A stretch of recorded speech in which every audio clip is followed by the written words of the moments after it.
Buenas. Y a la gilada ni cabla. Buenas noches, ¿cómo andan? ¿Qué dicen? Gracias por estar del otro lado. Así arrancamos este miércoles, los quiero todos acá, así que vamos, viniendo, vamos. Hagan algo, chicos. Vamos.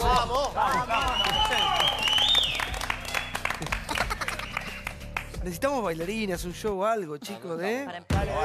¿Viste? Acá la única que tenemos en condiciones La- es la- María y Débora. María y Débora. Siguen, chicas. No, una bailarina, ¿no? María. 500 bailarinas, gente que te aplauda. ¿Eh? Sí. Jurado. Un Bueno, mago. esto más o Vaya menos es aquí, jurado de las vaya. Santas Inquisiciones. Chicos, hoy cumple años Jonathan Viale.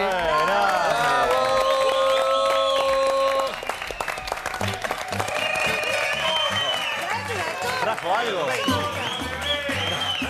Escuchá, yo le dije recién, Está muy bien lo que dicen los compañeros. él nació grande, no importa la edad que cumple. A él lo parió, Leonor, te mando un beso, y nació con la computadora. Primero fue él, después largó la computadora a Leonor. Pensaba que eran dos. La gente está muy loca. Metadata con Viale. Jonathan, el chico de oro, el Golden Boy, el brillante, el más inteligente, cumple hoy años. Feliz cumpleaños, Jonathan. Sos mi amigo, te quiero. El que vuelve al programa hoy es Randazzo. Randazzo vino al programa. Esto fue en enero del 2015. 18 de enero. 17. 17. El día anterior a la muerte. El día anterior a la muerte de Nisman estuvo en este programa. Nosotros estábamos los domingos, en ese verano, este programa que ha ido de lunes a lunes en algunos momentos. Y estaba Randazzo acá. Me acuerdo que ese día tuvo un cruce tremendo con Samid por el tema Scioli. Ya se lanzaba como precandidato. Y bueno, el resto fue historia, ¿no? Lo que pasó al día siguiente. ¿Cuánto gana usted? Cómo cambió la historia de los argentinos con la causa, con la muerte de Nisman. Pero Randazzo ya había empezado a gestar lo que era su precandidatura presidencial y así daba sus primeros pasos en enero del 2015. Hoy vuelve al programa, él intentó por todos lados llegar, concretar una fórmula con el kirchnerismo y no pudo, y ahora se cortó por el peronismo, su partido de toda la vida, ¿no? Randazzo habla y va a responder todas las preguntas. Va a ser una noche agitada con Randazzo esta noche, ¿eh? Yo sé lo que te digo. Vamos al primer informe que tiene que ver con lo que ha pasado con Lula, nada más y nada menos, en Brasil. Está condenado a 9 años de prisión. ¿Qué pasa con un presidente como él que ha despertado pasiones y odios y un juez que dice, no, este hombre es corrupto, este hombre robó? Estamos hablando nada más y nada menos que de Lula con todo lo que eso significa. Conmoción en Latinoamérica. Lula da Silva condenado. El expresidente brasileño Luis Inácio Lula da Silva fue condenado a 9 años y 6 meses de cárcel. Esto por decisión del juez Sergio Moro. Em dos processos que ele é réu na Operação Lava Jato. El expresidente brasileño recibió la sentencia a 9 años de prisión por los crímenes de corrupción pasiva y lavado de dinero. Por el momento la condena no es efectiva, pero sí podría impedirle ser candidato.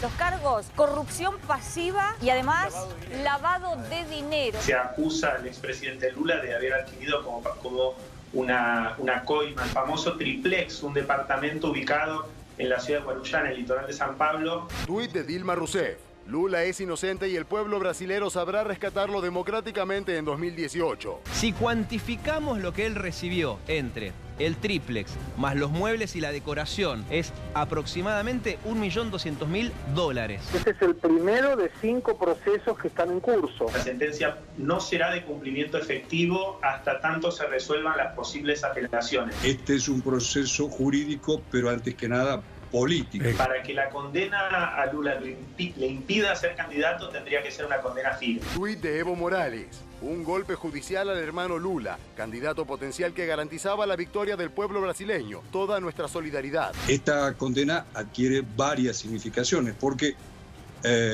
está siendo discutido el probable juicio contra el presidente Michel Temer. Antes de pasar a Lula con fe de ratas, el día que estaba Randazzo acá era el mismo 18, claro. Claro, fue 2 horas después. El mismo 18. Randazzo se va de este programa y nosotros nos enteramos a los pocos minutos, cerca de la medianoche se va él, lo de Nisman. Ahí está la fecha, vale la aclaración, gracias Parodi que estaba ahí chequeando absolutamente todo. Gracias por el dato. Ahora sí, recién decíamos, ¿no? Esto es un escándalo no solamente en Brasil, sino en la región y en el mundo. Buenas noches. Y porque puede impactar o no en la región, lo veremos. Primero, yo recordaba cómo se fue Lula. ¿Ustedes se acuerdan que Lula se fue con 82% de imagen positiva? En el 2011 Lula se va como un héroe de Brasil. Tipo, daba conferencias en todo el mundo y explicaba cómo incluir 30 millones de personas a la clase media. Después podemos discutir si fueron ciertos o no los resultados, pero se fue con 82% de imagen positiva. Y hoy, en una sentencia muy fuerte del juez Sergio Moro, se le imputa y se lo condena por lavado de dinero y por corrupción pasiva. ¿Qué es corrupción pasiva? Coima, cohecho, recibir una coima. 9 años y medio de prisión no es efectiva, Lula va a apelar, falta ver qué pasa a la Cámara. Después te voy a contar que esa Cámara suele ratificar. Igual con este prontuario acá serías un estadista. Sí, sí, claro, comparado a otros políticos, la verdad, Un no es perseguido nada. político. Ahora, ¿qué dice el juez No, Sergio digo, pero Moro? esto para todos, ¿eh? Sí, sí, sí. Por la destitución de Dilma acá, esto es una... No, ¿te acordás que la pavada, destitución de Dilma era por Cotillón. un tema administrativo en comparación a causa de corrupción fuerte? Lo que dice la condena sobre Lula de Sergio Moro es que Lula recibió coimas de una empresa que se llama OAS, una constructora, igual que Odebrecht, pero un poco más chica, y que le regaló un triplex muy lindo, ahí están las fotos, de un poquito más de 200 metros cuadrados, coimas, que en especies daba más de $1 millón, $1.100.000. El dueño de la empresa dijo, sí, yo se lo regalé a Lula y a la mujer, Marisa Leticia, que ya falleció, ¿sí? Está en Guarujá, el departamento, etc. A cambio de este favor, Lula le facilitó mediante Petrobras la contratación millonaria, millonarios contratos, justamente a través del Estado. ¿Puede ser candidato Lula en 2018? Sí. Nos contaba Gustavo Segré. Por ahora sí. Falta la apelación y la Cámara se va a expedir, yo creo, antes de las elecciones del año que viene en Brasil. Chicho, buenas noches. ¿Qué tal? Buenas noches. ¿Esperabas esto? Lo esperaba, me parece que está dentro del contexto de locura que está viviendo Brasil y lo que significó Lula. Lula creo que fue uno de los presidentes más importantes de los últimos 50 años, sin ninguna duda, en toda Latinoamérica. Me parece una condena absurda, me parece que dentro del derecho a un presidente que le regalen un departamento no me parece tan grave, la verdad que no me parece. ¿A cambio de qué? Supongo que a cambio de favores. Digo, a ver, si nosotros contáramos toda la plata que recibieron los políticos en la Argentina... Bajamos la persiana, sí. A ver, un departamento de $1 millón es nada, es una moneda. Ahora, obviamente, si nos ponemos con una mirada crítica y todo eso, me parece que parece justo, parece escandaloso. A mí me parece absurdo. Cada tipo que saca la cabeza en nombre de gobiernos populares lo condena. Me parece que ahí hay una cosa del establishment complicado. A mí me parece que hay que estudiarlo bien este tema de los presidentes tipo Lula. Lula fue un presidente democrático, serio, honesto, se hicieron negocios durante su época, no tengo duda. Odebrecht es parte del sistema de Brasil, no tengo ninguna duda, pero integró...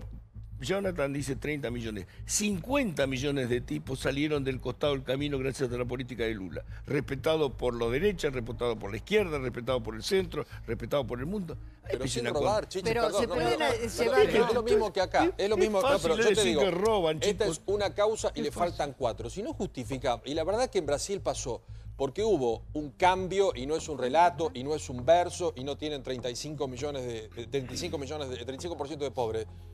Pero no hace falta irte y hundirte por robarte un departamento. Sí, un minuto. No Rosendo, hace buenas falta. noches. ¿Qué tal? ¿Y esperaba esto Rosendo o no? Sí. Sí. Yo creo que esto era esperable, era un fallo que podía salir y, ¿no es cierto?, si uno revisa la prensa brasileña, estaba dentro de lo que podía pasar.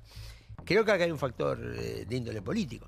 La última encuesta de una empresa Datafolha, que quizás es la empresa más reconocida en Brasil, daba a Lula ganando en primera y segunda vuelta para la elección del 2019. Entonces, creo que esto también tiene un impacto político. Yo no digo con esto que el fallo sea político, sino que el fallo tiene efectos políticos.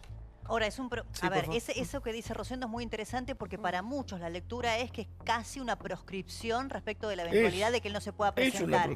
Ahora, el tema es dónde ponemos la vara respecto de la corrupción en Latinoamérica. Porque otras democracias en el mundo, una lapicera que no corresponde, Australia, amerita que un político deje su carrera de lado. Acá, el empresario que habló, que recién decía Johnny, habló porque hay una legislación. En la Argentina nunca va a pasar esto porque nuestra corporación política no tiene. A mí si quieren entretenerme con la discusión de los fueros, no me van a entretener. No tenemos ni la delación premiada, no tenemos tampoco una ley de extinción de dominio porque no la han querido votar. La ley de responsabilidad Pero para, Débora, la pregunta no es la siguiente. votó. Damos por sentado los argentinos a la hora de votar que vamos a elegir a gente que nos va a robar y lo vamos a... Pero ya está, de alguna manera, socialmente aceptado. ¿Cómo? A ver, Peri, buenas noches. ¿Qué tal? ¿Cómo está? Primero que no está comprobado. Segundo, este mismo juez tuvo 2 años preso al tesorero del Partido Traballista y después tuvo que decir que lo tuvo que dejar en libertad porque era inocente, por causas similares o parecidas a las de Lula. La apelación de Lula se está encaminando. Como que nos estamos adelantando también, como hacemos siempre, o como hace un sector de esta sociedad siempre, adelantando a decir que Lula es un... Yo no soy la justicia y estamos por eso. tan lejos. Tenemos que resolver tanto los argentinos para hacernos cargo y de además, lo que pasa en además otra cosa, de Temer y de Aécio Neves hay pruebas muy contundentes. Es cierto, muy contundentes. es cierto, es verdad. Entonces, Julia, este mismo juez declaró la inocencia de déjeme que le haga una dos. pregunta. La pregunta es la siguiente. Como decía Chicha recién, no es tan grave. Claro, uno cuando lee algunas cifras, no solamente en la Argentina, sino en el mundo, de algunos hechos de corrupción, no es tan grave un departamento, un triplex. Ahora, ¿cuál es la vara que vamos a utilizar? Y si ya como ciudadanos tenemos que saber que no va a ser tan grave y no vamos a tener que resignar. A ver. Pero también lo que hay que agregar a lo que decía el señor, tiene 40% de intención de voto para el año que viene. Y por eso, y por eso es inocente, Lula, ¿no? Porque si no, yo hago una pregunta. No, es inocente porque todavía no se ha demostrado otra cosa. Pero, Julia, tenemos... Usted acaba de decir, es un chorro. No, perdóneme. Acá hay una investigación, acá hay una causa, acá hay un arrepentido y hay una condena. Por supuesto que uno tiene... Perdón, uno tiene otro tipo de instancias. A ver, por favor. Claudio. Muchas gracias. El proceso Lavallato, que es un árbol de causas muy complejo, yo vengo siguiendo con lo que puedo porque es muy difícil, comenzó hace 3 años. En 3 años ya hay 144 condenas, porque la tesis de que agarro a uno, entonces esto es una persecución, se cae en 1 minuto y medio. Hay gente de todos los partidos, están los empresarios más poderosos que te digo, Chiche, son los que sostenían a Lula, no era el establishment en contra de Lula. El establishment se abrazó de Lula, fueron socios, el vicepresidente de Lula, a quien él lloró después de su muerte, era... O imagínate hoy, no sé, un Pagani acá, una cosa, Odebrecht de hecho es mucho más grande que cualquiera de los empresarios. Muchísimo más grande que Mucho cualquier más grande. empresa argentina. Entonces, hay una parte que uno quiere ver o proyecta la imagen que tenemos de Argentina hacia Brasil y allá las cosas son un poco diferentes. Este proceso es muy grande. Yo estuve con una de las 13 fiscales que estuvo en Buenos Aires, Isabel Groba Vieira, la semana pasada almorzando. Es un equipo de 13 fiscales que tiene, aparte de la policía, tiene un equipo de peritos propios que están analizando las pruebas, etcétera, etcétera. Si ustedes recuerdan, por esto empezó a investigarse el año pasado cuando Dilma era presidenta. ¿Se acuerdan un audio donde ella le decía a Lula, te mando el papel, firmalo, qué sé yo? Era por este departamento. Estoy asustado con Moro. Entonces digo, no es una cuestión que salió de la nada. Primero. Segundo, la verdad es que lo que está resolviendo Brasil, y a mi juicio, y es mi opinión, es muy admirable, es la división entre la política y la delincuencia o el delito. El señor Lula hoy es un delincuente condenado. Por la última reforma procesal de Brasil, si esa condena llega a ser ratificada por el Tribunal Estadual Federal que tiene su sede en Porto Alegre, en segunda instancia, inmediatamente lo ponen preso. Las otras instancias las puede apelar, hay 4 instancias de apelación desde la cárcel. Lula y todos los demás, no es para él, ese es otro error. Lo vemos a Lula hoy y decimos, ¿qué pasó con Lula? No, hay 144 condenados, hay más de 325 creo que están en proceso y Lula cayó en el medio, porque ¿sabes lo que pasa? Es igual a los demás ahora y eso es lo que nadie puede entender, nosotros tampoco. Presidentes populares son Juan Manuel Santos y lo fue Uribe en Colombia y eran de derecha, el boliviano Evo Morales, Mauricio Macri, digo, todos los que son democráticos son presidentes populares, porque otra línea política de interpretación era los de izquierda son los populares, o los de autoproclamados de izquierda, pues eso es otra discusión. En cambio los de derecha son, no sé, cayeron de un avión. Sí, yo me parece que vos, Santiago, haces una decisión bastante clara y creo que es correcta. Una cosa es la política pública que implementó Lula, con la cual uno puede estar de acuerdo. Totalmente. Fue un tipo progresista, incluyó a gente, mucha gente que estaba fuera del sistema se la incluyó, tuvo políticas distributivas, Brasil creció, se desarrolló industrialmente, o sea, tiene una industria fuerte Brasil, pero tuvo un crecimiento importante de su industria. Y uno puede decir, estoy de acuerdo con cómo aplicó la política pública Lula. Ahora, después lo que se está jugando acá, concretamente, son hechos de corrupción. Su conducta. Y es, si incumpliste, digamos, si violaste el Código Penal o no violaste el Código Penal. Entonces a mí me parece que son dos discusiones aparte. ¿El único millón de dólares que tiene Lula es esto? No, lo que digo es, y en eso hay que ser claro, si alguien viola el Código Penal o alguien comete un hecho de corrupción, está muy bien que se lo sancione. En el caso de Brasil, me parece dos cosas. En primer lugar, que hay una justicia que está avanzando, en este caso es un juez, pero está avanzando. Y además, no es solamente sobre Lula, porque la verdad es que lo que está demostrando en Brasil es que la mayor parte de la dirigencia política estuvo involucrada en hechos de corrupción. Así que es muy saludable lo que está pasando en Brasil respecto de que hay sanciones sobre hechos de corrupción. En la sentencia, una de las frases finales del juez Moro es, no importa cuán alto estés, citando a un politólogo inglés que no recuerdo ahora el nombre, no importa cuán alto estés, siempre la ley va a estar más alto que vos. Y creo que lo que plantea un poco Chiche con su reflexión, la pregunta que vos haces, nos lleva a todos a cuestionarnos ese tema, ¿no? Roba pero hace, lo vamos a seguir bancando mucho tiempo más. O sea, ¿importa o no nos importa? Chiche dice, bueno, al lado de todas las causas que nosotros conocemos, no es nada, es un vuelto $1 millón. Lo cierto es que también la justicia avanza sobre las cosas que puede probar. La política está cruzada por la corrupción. La política ¿y qué hacemos? ¿La balás? Es lo mejor que encontramos hasta ahora. Bueno, pero también la podemos depurar. También ese sistema puede ser depurado con movimientos como estos. La política está bancada por los grandes capitales, la política está bancada por la corrupción, la política está bancada por eso. Desgraciadamente el sistema funciona así. ¿Pero no crees que puede depurarse, Chiche? ¿No crees que puede suceder que...? A ver, en Estados Unidos, para evitar ese tipo de cosas, todo presidente le dan un subsidio de $4 millones para que se vaya de la Casa Blanca a una casa lo suficientemente equivalente a esa casa. Tenga la plata o no tenga la plata. En el caso de Obama le dieron $5 millones, ¿sí? ¿Qué es eso? ¿Un sistema corrupto? ¿De dónde saca $5 millones para la casa que compró Clinton, para la casa que compra Obama? El Estado se lo da, por supuesto. Si seguimos la visión que tiene Chiche, estamos como condenados a la corrupción. Yo creo que, digamos, no todos son iguales, ¿no es cierto? En el pasado, no todos son iguales. Yo lo observo, lo hemos visto en el proceso político francés, por ejemplo, ¿no? Un candidato pierde la carrera porque había designado a familiares, ¿correcto? Sí. Macron, 3 ministros recién nombrados tuvieron que dimitir por cuestiones que no son $1 millón, por haber nombrado un pariente. No sé Acá nos quedamos sin gabinete. Me parece que estamos en una crisis global con este tema de corrupción y política. Hablamos de Brasil, hablamos de Estados Unidos, los cuestionamientos que tiene Trump. Me parece que en el momento que hay una crisis global, ¿no es cierto?, en este sentido, sobre el tema de la ética y ¿no es cierto?, y la política. Yo lo considero saludable, positivo y necesario. Porque si no, lo que estábamos empezando a ver es que los sistemas políticos se desacreditaban, la representatividad política realmente se debilitaba. Entonces me parece que es un proceso francamente saludable. Ahora, no es solamente Brasil, digo, Francia, Estados Unidos. Claro. Ahora, pero ¿el poder corrompe o uno nace chorro? Mirá, yo de joven he conocido presidentes, Elías, Frondizi, de chico. Por eso, donde yo no puedo decir todos han sido iguales en la política argentina porque no lo han sido, ¿no es cierto? Porque ese poder es muy tentador, ¿no? Está bien, pero también yo creo que Pero no todos han caído, ¿cierto? No, absolutamente no. Yo te digo que no. Ni tampoco creo que todos en América Latina sean lo mismo. Hemos visto un presidente como Mujica. Claro.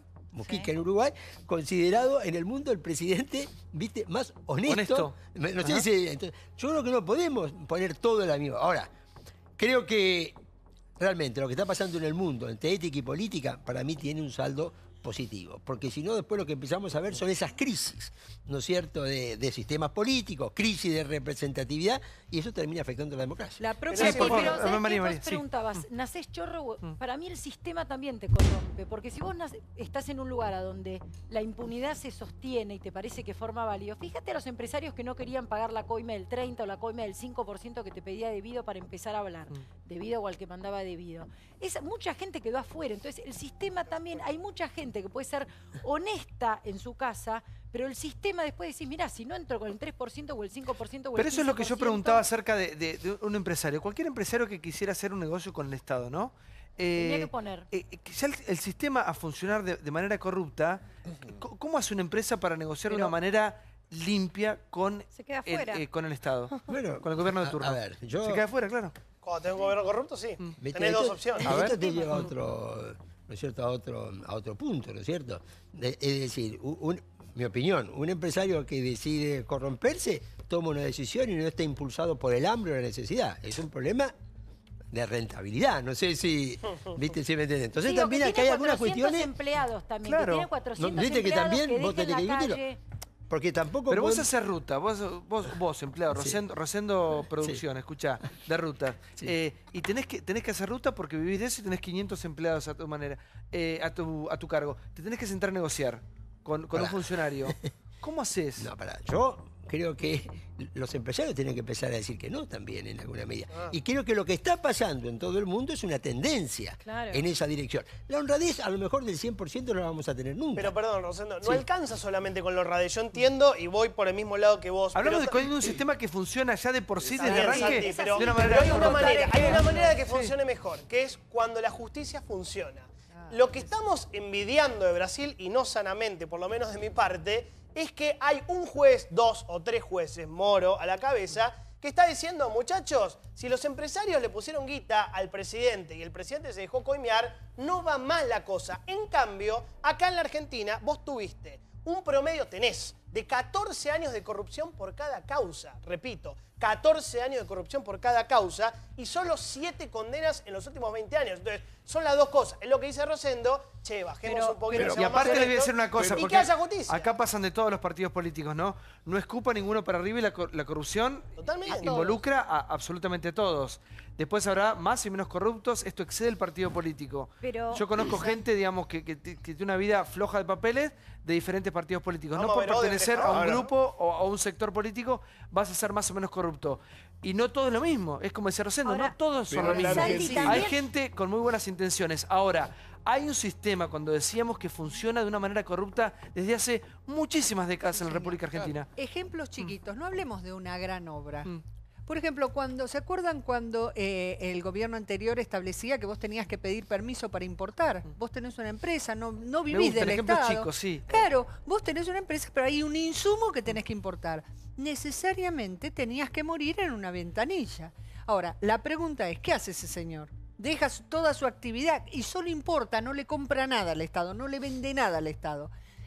Todas las regulaciones ayudan a la corrupción. Y en esa puede estar desde un empleado infiel hasta a veces un sistema. En el caso del gobierno anterior era un sistema. Vos no podías importar o exportar sin tener que pasar por una ventanilla. Lula es a Brasil lo que Cristina es a la República Argentina.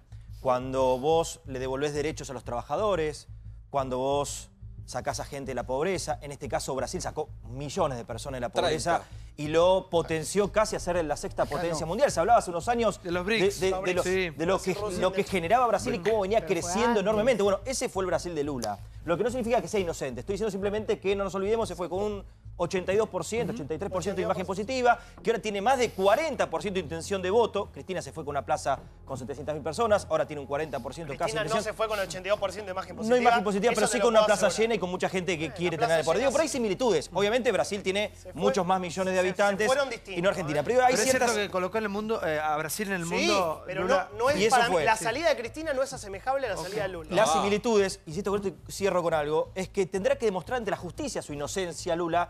Pero también nos anticipamos con Lula, que es un chorro, antes de que la justicia lo termine. Perdón, no, esto es lo que iba a aclarar. Un segundito. Ahora dicen lo que opinan. Hay unos puntos a tener en cuenta con respecto a la condena. Los tengo por orden. Fue condenado en primera instancia. No será detenido. Para repasar desde el lado positivo y dentro del campo nacional y popular, ¿no? No está impedido disputar la elección de 2018. Solo podrá ser detenido si en segunda instancia se lo condena culpable. El ex tesorero del que hablaba Julia Perier fue detenido, fue en segunda instancia finalmente liberado por falta de pruebas, era inocente. El juicio será después de 2018 las elecciones. Y por último, estos jueces que están sentenciando a Lula son los mismos que declararon o que sentenciaron que son inocentes a Ezio Neves y Temer. Porque yo también creo que son unos corruptos. Y sin embargo, estos jueces son los que los declaran inocentes. Son visiones, está bien, es una visión desde la política y muy respetable y que yo quizás parcialmente también comparto, pero la justicia dice otra cosa y lo dijo hoy, es una condena. Acá está otra costumbre, la condena en primera instancia parece como si fuera un entrenamiento, un precalentamiento, es una condena, después un proceso, estás condenado, sos un chorro, nos gusta, a mí personalmente me duele, yo voy muy seguido a Brasil, me siento casi brasilero en un punto y me choca mucho, Lula era nuestro héroe cuando éramos jóvenes, y la verdad, la condena es muy fuerte, no es una improvisación, no está dirigida solo contra Lula, vos hablabas de los empresarios, están todos adentro, los más grandes están adentro, acá otro clásico argentino es corremos al político, ¿dónde están los empresarios? Podemos ver hoy. Pero Claudio, el sistema... Acá están todos. Digo, es un sistema, la palabra Para cuando yo hablo de la política cruzada por la corrupción, te digo lo siguiente. Para ser presidente en la Argentina necesitas 50 millones de dólares. Campaña total. 50 millones. Ahí empieza toda la corrupción. Cuando vos me decís, ¿de dónde sacan? Para ser presidente de los Estados Unidos necesitas 500 millones de dólares. ¿De dónde sale esa guita? ¿De dónde va a salir? ¿Quién banca? Sí, Mirta. Sí, en realidad da mucha tristeza saber que nos tengamos que acostumbrar a la corrupción. El hecho de que ayude a los pobres o la inclusión no justifica bajo ningún punto de vista actos de corrupción. Acá en Argentina cualquier empleado público, y lo digo como empleada pública desde el año 79, cada vez que uno ingresa a un organismo tiene que firmar dentro del reglamento que no podés recibir ni dádivas ni absolutamente nada, o sea, ni siquiera un paquete de galletitas. Vale decir que desde el empleado más borracho hasta el más alto, que es el presidente de la Nación, nadie puede recibir absolutamente nada. Lo triste es que, teniendo en cuenta que dan cosas, hoy a veces uno escucha a las personas decir, bueno, los otros robaban pero algo nos daban, no nos podemos acostumbrar a eso. Y respondiendo un poco a lo que decía Débora con respecto a la extinción de dominio, en verdad nosotros de diputados salió. ¿Cuál es el problema? Que en el Senado lo viene diciendo Pichetto, esta extinción de dominio, esto de devolver el dinero que se robaron para poder hacer escuelas, para poder hacer hospitales, para poder hacer calles y demás, ¿qué dice? Es lo mismo que aplicar en la dictadura. Y me parece algo que no lo podemos permitir. O sea, no podemos estar aceptando, por eso es que, más allá de que no acepten el tema de que desde un sector de los diputados quisimos renunciar a los fueros, tenemos que aceptar que ningún funcionario público, ningún diputado, ningún senador tiene que estar protegido por ningún fuero. Por somos ciudadanos comunes. Comparar a Lula con Cristina es cuanto menos una aberración, porque Cristina dejó más pobres que los que encontró y Lula dejó 35 millones menos de pobres, 350.000 millones de dólares de reserva en el Banco Central. Hizo el ajuste cuando lo tenía que hacer, que la inflación se le fue al 10, subió las tasas de interés violentamente para bajarla al 6. Es decir, fue el mejor presidente que tuvo Brasil en su historia, indiscutidamente, no dejó obras públicas inconclusas, tuvo causa de corrupción y todo. Pero nos estamos olvidando de un dato. Hay una generación nueva de gente, como estos jueces y estos fiscales, que son muy amigos de la tecnología. Y hay algunos que siguen robando con las técnicas del siglo XX y no saben que hoy la tendencia en el mundo es hasta espiar a cada ciudadano, que hay toda una polémica sobre la invasión del Estado en la vida privada de la gente. Entonces delinquir es muy difícil. Es que es cada porque vez la más difícil, tecnología no te permite lavar dinero, te permite detectar la corrupción al instante. Entonces cuando sale la figura del arrepentido premiado, enseguida tenés toda la red de datos. Un minuto. Aparte no se puede borrar el pasado. ¿Sabés qué permitió la tecnología en los últimos años? Entrecruzar datos al instante. Y no borrarlos porque quedan en el disco. Entonces ahora es mucho más fácil, Rosendo. Antes eran papeles que se quemaban. Un hecho de corrupción. Lo importante es saber si como sociedad estamos dispuestos a dar esa batalla. Ya, yo creo que se está dando, a lo mejor no ordenadamente. Por eso te digo, hay un cuestionamiento a cómo Trump confunde negocios y política en los Estados Unidos. Lo hemos visto en candidatos derrumbarse en la campaña electoral francesa. Ahora, el tema de Brecht, son 15 países involucrados en los casos de corrupción de Odebrecht. Son 15 países. Por ejemplo, en Perú tenés 2 presidentes con pedido de captura. Ollanta Humala. Es decir, en Toledo, ¿no es cierto? Y Humala. 2 presidentes con pedido de captura. El expresidente Martinelli de Panamá, por esta causa fue allanada su oficina. El presidente en Colombia, Santos, pidiendo disculpas porque dice, bueno, yo no sabía que mis recaudadores recibieron. Esto se está desarrollando, ¿viste? El impacto, ¿no es cierto?, es grande. Ahora, yo creo que esto no tiene ideología. ¿No es cierto? Porque el primer candidato que se cayó en Francia fue el de la derecha, el del Partido Republicano. En Perú, el primer pedido de captura va sobre Toledo, que es un economista, llamémosle así, neoliberal. Y en Brasil, sí, han ido presos empresarios muy importantes, digamos, antes que los políticos. Pero yo creo que este es un proceso que ya ha desatado, ¿no es cierto? Yo insisto, yo le veo más de positivo, ¿no es cierto?, que de negativo, y me da la impresión que todo esto va generando que la sociedad quiere levantar el estándar del reclamo ético. Teniendo en cuenta lo que decía recién allá Luis, la tecnología ha avanzado tanto que el otro día hablábamos en la radio de que poco a poco se ha ido perdiendo la intimidad, ¿no? Uno poco a poco va perdiendo la intimidad, ya prácticamente la intimidad es como una palabra que pertenece a otra época. Y este avance de la tecnología también lo que permite es que salte todo mucho más rápido. Estamos en una época que, a todos los políticos que pasan les digo, que va a ser mucho más difícil cometer actos ilícitos, porque se va a hacer prácticamente al instante lo que va a hacer y a dónde va a derivar. Pero en Argentina un cada fondo. vez más fácil cometer actos ilícitos. Sí, Mira, sí. Santiago, la tecnología avanzará en el mundo. El caso Odebrecht tiene todos los presidentes involucrados que aquí se mencionaron. En el único país que no avanza es en la Argentina y la tecnología funciona en el mundo a nivel global. ¿Por qué? Recién hablaban de las similitudes entre Cristina y Lula. Pero eso somos nosotros, no la tecnología. Yo te hablo de entrecruzar somos datos. nosotros como sociedad, porque somos una sociedad que tolera la corrupción. La diferencia fundamental además entre Cristina y Lula es que Lula, cuando se va del poder, logra dejar un sucesor, que en este caso es Dilma. Cristina se va y pierde su movimiento político en las elecciones. Además, las leyes en Brasil, la ley del arrepentido, fue sancionada por la misma Dilma Rousseff. Explícame aquí, vos decías recién que esto no es para patrimonio de ningún partido político. ¿Cómo cualquier político argentino, aún los que gobiernan hoy, van a querer sancionar leyes contra la corrupción si estamos viendo en Brasil que la propia Dilma sancionó una ley que al año y medio la derrocó? No es de ninguno, sino de todos. Sí, por favor, Peri, Julia. No, bueno, a ver, creo que está todo bastante dicho, ¿no? Respecto a lo que sucede con Lula y a lo que sucede con dirigentes de la talla de Lula, ¿no? Ojalá, bueno, lo podamos tener en libertad, ojalá pueda volver a ser presidente, ojalá pueda tener la posibilidad también de apelar y de defenderse. Pero si ¿no? la apelación lo condena, no. Julia, si la apelación lo condenase, ¿no es cierto? Así como hoy tiene una condena en primera instancia. No lo Mire, creen. Menem todavía no tiene sentencia en firme en la Argentina. ¿Usted considera que Menem es inocente? No sé. No sé, le pregunto, porque si no, parece que solamente te pone en duda las condenas aún judicializadas cuando la ideología es afín a la suya. A mí me parece que Rosendo dijo algo muy importante. La corrupción, el robo, el delito no tiene ideología. Cuando uno comete un delito, sea del color político que fuere. Igual es entendible. Y damos muestra con nuestra práctica que no somos corruptos, que somos igual Julia, honestos, que es vivimos de entendible nuestro porque trabajo. uno dice un departamento de $250.000, primero que es una causa y faltan 4. Cuando en la Argentina el señor López, con lo que nos robó, podría haber comprado 36 departamentos. ¿Y las 1.300 propiedades de de López? O la caja López? de ahorro de la señorita Kirchner de $5 millones puede comprar 20. O el señor Báez puede comprarse San ya Pablo, se compró, si quiere. 1.300 Entonces se yo comprendo que por ahí para ustedes un departamento de $250.000 casi que hay que darle un premio. Lo ideal es lo que dice Adrián. El gobierno fue fantástico. Nadie lo niega, sacó a la gente de la pobreza, pero no hay que confundir eso con si fue o no fue corrupto. Son cosas diferentes. Es algo muy importante para mí, y ratifico y sumo lo que dice Débora. Cuando él te dice, robar no tiene ideología, es muy importante y se verifican los hechos de lo que te está diciendo él. ¿Por qué?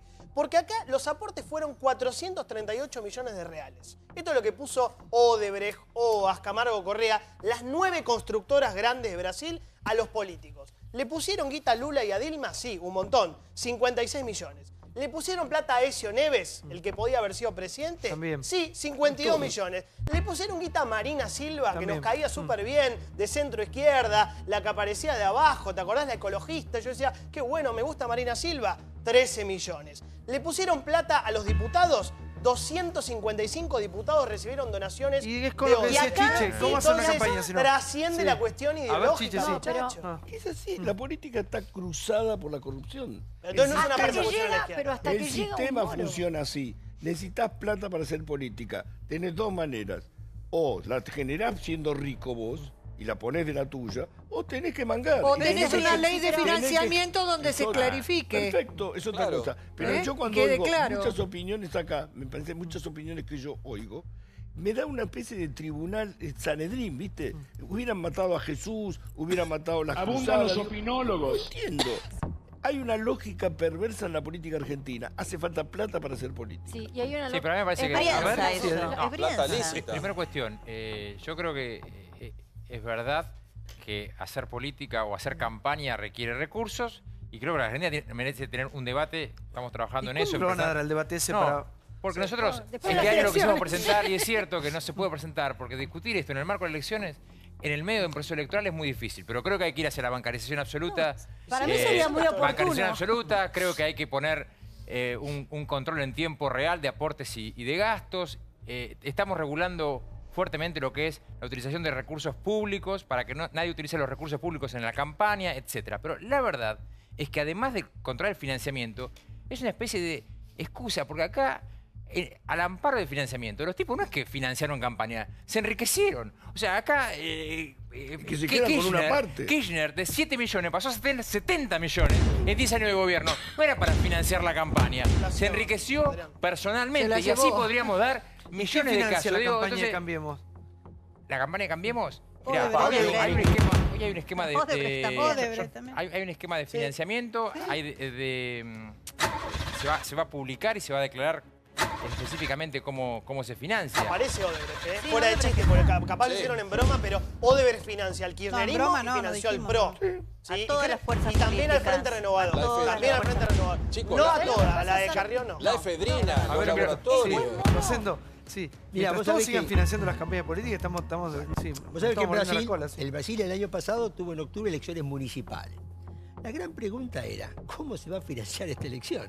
Porque hasta la elección de octubre las campañas se habían financiado, ¿no es cierto? Bueno, con estos mecanismos, asumiendo que, como acá se ha dicho, ¿no es cierto?, una parte iba para la campaña y otro para los dirigentes. Pero la pregunta era, ¿cómo se iba a financiar la elección municipal donde iba el municipio de San Pablo, el municipio de Rivas? ¿Vieron con un interrogante? Porque en el contexto actual, ¿viste? Es decir, bueno, se hizo una campaña mucho más austera. No sé si... Y funcionó. No fue ni una crisis, ni fue realmente imposible, porque además tenías un contexto político donde nadie quería, ¿viste?, complicarse. Entonces, ¿viste?, yo creo que uno mira la historia y lo que dice Chiche en alguna medida es cierto. Si la corrupción y la política no están totalmente separadas, pero también hay grados de corrupción. Y la elección municipal, cito, de Brasil, de octubre del año pasado, demostró que puede hacerse campaña electoral con un nivel, ¿no es cierto?, de gasto mucho menor, porque todos tenían menos plata, porque acá, como explicó Jonathan, ¿no es cierto?, el financiamiento iba para todos los partidos. Vamos al próximo informe que tiene que ver con la causa de Vido. ¿Qué pasó con De Vido en el día de la fecha? Esto, mirá. De Vido contraataca. En el medio de la tormenta judicial, el exministro de Planificación parece que se guardó una carta bajo la manga, pero el oficialismo no se siente amedrentado y mantiene una postura firme. Felicito a un fiscal que le intimó en 48 horas a De Vido a decir qué cosas tiene para contar, porque la verdad que si tiene algo para traer, que lo traiga. Usted dijo esto, bueno, si esto fuera así, mayores precisiones, por favor. Tenga en cuenta hechos propios que lo pueden llevar a una imputación. La frase fue que el gobierno siga jodiendo y yo voy a dar a conocer las cuentas. Mientras tanto, en el Congreso. Porque yo no quiero trabajar, no quiero ir a estudiar, no me quiero casar, quiero tocar la guitarra todo el día. Después de tantos fuegos artificiales en los medios, el único partido que se quedó en el recinto para tratar el proyecto de desafuero fue el masismo. Mucho ruido, poca sesión. Muchos diputados de Cambiemos y del kirchnerismo que tienen miedo de perder los fueros no entran al recinto a debatir. No hubo quórum para tratar la cuestión de los fueros. Vemos que la idea de renunciar a los fueros no es algo que les interese mucho a los diputados. Pareciera que en eso el kirchnerismo y el macrismo son dos caras de la misma moneda. La semana que viene, Cambiemos va a comenzar a discutir un proyecto para expulsar a Julio De Vido de la Cámara de Diputados. Pensamos que no es digno que el diputado De Vido siga siendo diputado con todas las causas abiertas de indagatoria y de proceso firme que él tiene. Yo creo que él debería de algún modo a lo mejor renunciar o dejar de lado su banca y afrontar los procesos judiciales como una persona a pie. ¿Qué tenemos que esperar nosotros? ¿Que la justicia deje de dormir la siesta? ¿O tenemos que hacer lo que nos permite el artículo 66 de la Constitución? Inhabilidad moral. Eso es lo que es Julio De Vido. Intentar instalar la inhabilidad moral de un diputado para poder echarlo lleva semanas. Lo que quieren es que buena parte de ese tiempo, 2 semanas, estemos discutiendo la habilidad moral de De Vido o no, para no hablar de que no quieren bajar los impuestos a las tarifas de luz, a las tarifas de gas. No quieren que se hable de la economía. Bueno, a ver. Todos están haciendo política con lo mismo, ¿no? De un lado y del otro. Se están peleando por qué proyectito mete cada uno, si el de la inhabilidad moral o si el de desafuero para todos. Si hacen el del desafuero, igualmente ya el juez rechazó el pedido del fiscal, con lo cual también esa discusión en el caso de De Vido no tendría demasiado sustento o no estaría sostenida. Lo que pide el fiscal Rívolo está muy bien, pero por otro lado, De Vido, ¿qué pensás que va a decir en sede judicial? Yo no dije eso. Si es un off, que comenta un periodista, que yo ayer lo leía del diario Clarín, que fue Marcelo Cantón, que escuchó al salir de una reunión de comisión en la Cámara de Diputados. Vamos a explicar bien eso, porque porque un fiscal lo llama porque un periodista escuchó que...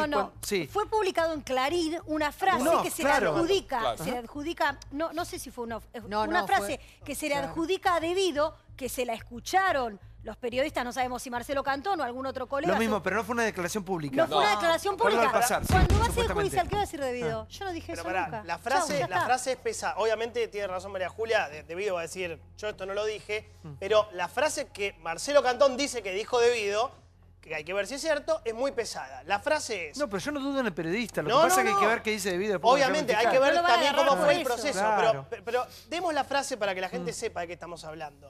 Supuestamente Julio Devido dijo que el gobierno siga jodiendo y yo voy a dar a conocer las cuentas, pero no termina ahí la frase. Después sigue, dice, las de Franco Macri con Ricardo Jaime, Franco Macri, el papá del presidente, con Jaime, y la de Nicolás Caputo con José López. Sigue la frase. El tercer contratista del Estado durante mi gestión fue la familia Macri. ¿Qué hace Carlos Rívolo? Dice, che, pará. Si esto es cierto, un funcionario público no puede retener información de un delito. Muy bien el fiscal. Entonces, actúa de oficio y dice, tenés 48 horas, ya pasaron 24. Claro, que fue para fiscal de 11 también, Rívolo, lo A ver, conoce. Rosendo, el día que Devido hable, ¿no? Está bien.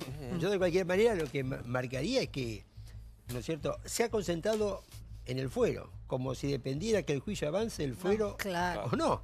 Y perfectamente un diputado puede ser, ¿no es cierto?, desaforado, indagado, puede ser procesado y puede ser condenado con el fuero. Es decir, lo que el fuero, ¿no es cierto?, le protege es la libertad personal, incluyendo el allanamiento, pero no que no se lo pueden enjuiciar ni que se puedan presentar pruebas. Claro. Entonces me parece como que se ha creado en la opinión pública la idea que si no le sacan el fuero, no se lo pueden enjuiciar, y esto no es así. Ahora, pero ¿puede llegar a hablar Devido o es parte de una cortina de humo como lo que da a entender Solá? Que dice, hablan ahora de Devido para no hablar de otras cuestiones. Yo te diría que no lo sé. Es decir, las crisis empiezan por error de cálculo. Y en Brasil, cuando empezaba el proceso, también había una idea de que el proceso, de una u otra manera, se iba a contener. Y una vez que el proceso se desató. Explotó. Entonces, estamos en lo que, esto es lo que yo no lo sé. Te digo, ahora, cuidado que acá no es cierto. Yo digo que automáticamente lo que pasó en Brasil pasa en la Argentina. Pero que en este tipo de problemas, si vos me decís, a ver, de acá a la campaña electoral, ¿cuál es para mí el imponderable? El que no podemos calcular es el tema de Brecht. Sí, Y no hay Chiche, que- a ver. El punto central de lo Devido, lo que dice Rosendo, yo coincido y lo dijimos el primer día, digo, acá no tenés que renunciar a fuero, no tenés que renunciar a nada, si el proceso sigue. Ahora, vos tenés duda que Devido, aunque no lo haya dicho, lo piensa y debe saberlo. Digo, ¿cuántos años ha hecho Devido? Digo, ¿estuvo cuánto? A todos nos llegó esa frase 12. por algún lado o por otro, ¿eh? Sí. Pero además manejaba todo.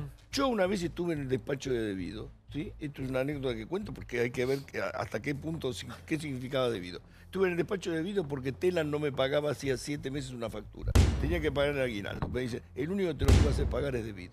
Lo voy a ver a Devido. Me lo resolvió en 2 minutos. Llamó a Telan, páguenle, se pagó. Eso funcionaba Devido. En los 10 minutos 15 que estuve en el despacho de Devido, llamó Néstor Kirchner no menos de 11 veces. Para las pelotas de fútbol de el equipo de Caleta Olivia, para todo lo llamaba. O sea, Devido manejó todo. Todo, absolutamente todo. Con lo cual debe saber muchas cosas. Y todos los oficialistas le pedían cosas a él, la oposición le pedía cosas, todo el mundo le pedía cosas. ¿cuál es la única manera que puede...? Bueno, él integró un equipo que fue indisoluble durante 24 años con López, que los puso Kirchner. Kirchner le debe la gobernación a Devido, la gobernación de Santa Cruz, porque cuando él era intendente de Río Gallegos, lo puso a López a cargo de la Secretaría de Viviendas y a Devido de inspector para que recorra todas las ciudades y los pueblos de Santa Cruz para hacer campaña para él.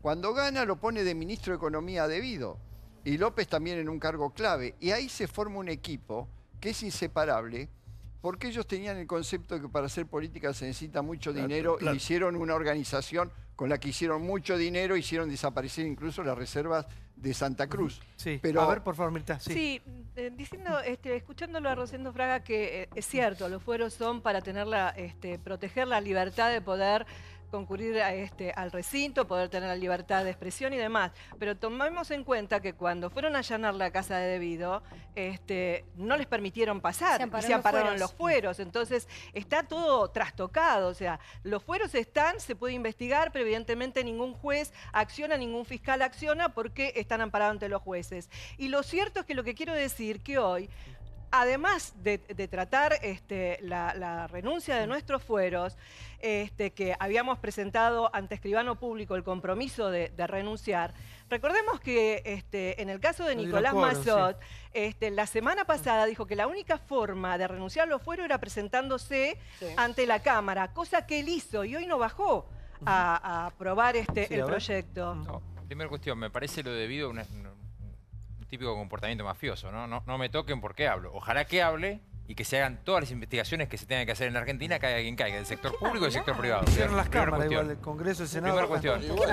Segunda O sea, cuestión. solamente habló Odebrecht porque estaba apurado por una serie de cuestiones judiciales, por una investigación que lo acorraló y porque había un andamiaje legal que le permitía hablar y mejorar así su situación María Julia, le procesal. bajaron de 20 años a 3. La clave es que acá nadie va a hablar. No va a ir preso. ¿Por qué no gana No va a ir a nada? la cárcel. No, a ver, segunda cuestión, en el caso de Debido, la gente que estaba debajo de Debido, Jaime en transporte, López, ya está procesado. No solamente eso, sino que él está elevado a juicio oral, no procesado. Tal vez en la causa. Pero no va a ir a la cárcel. Tal vez en la causa para mí más emblemática, porque tiene un significado muy fuerte que es asocia dos cosas terribles, que es la corrupción con la muerte, que es 11. 11 es la corrupción genera muerte, generó más de 50 personas muertas en la Argentina.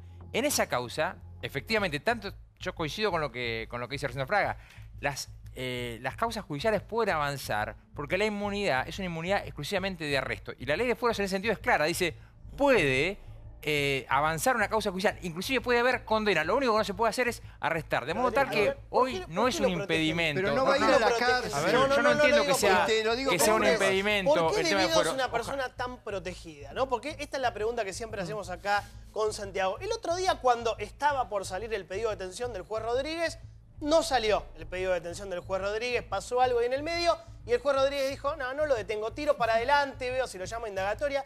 En ese momento estábamos contando los porotos, los números, para ver si se llegaba a los 2/3 de diputados para sacarle los fueros. Yo me acuerdo que en ese momento yo dije, guarda, porque se van acumulando los partidos que están diciendo que sí. Cambiemos, el Frente Renovador de Massa, el Gen de Stolbizer, el PJ de Córdoba, el Bloque Justicialista de Bocio. De golpe pasó algo en la esfera política y volvimos 20 casillas para atrás. Pero yo no coincidir con esto. Sí. A ver, Julia. El tema de los fueros, el otro día escuchaba yo en el programa de Mirta Legrand justamente a la diputada Stolbizer decir que no tenemos fueros, ¿no? Y después a la semana va y hace toda esta historia de renunciar a los fueros, ¿no? Eso también es mensajes poco claros también para la sociedad, ¿no? ¿Tenemos fueros o no tenemos fueros? ¿Renunciamos a los fueros o no renunciamos a los fueros? Yo creo que cualquier causa puede seguir sus pasos